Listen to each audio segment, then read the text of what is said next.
À ces gens étrangers qu'on rencontre en voyage, captivés par le défilé des paysages, ces instants hors du temps qui nous laissent un présage sur la suite et la vie de ces gens de passage.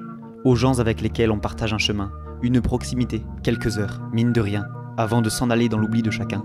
Tel était l'inconnu de la D901. Un de ces 4 matins, je reprenais la route. Je retournais chez moi et j'étais, somme toute, fatigué et absent. Mon esprit divaguait. Étant là devant moi, j'ai vu, tu m'attendais.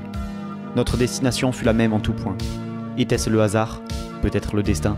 Tu embarquais et moi, yeux livides et hagards, je ne me concentrais que sur ma trajectoire. Tu brisais le silence à coups de mots banals. Quand tu disais « ça va », je disais « pas trop mal ». Tu parlais de voyage, je t'ai confié ma peine.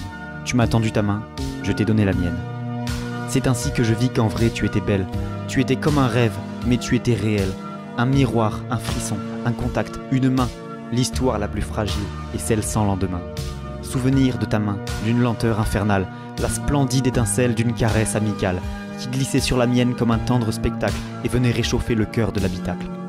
Dans d'autres circonstances, nous aurions pu très bien devenir potes, ou amis, ou amants, j'en sais rien. On aurait fait des choses, poursuivi le voyage, sans la barrière injuste du covoiturage.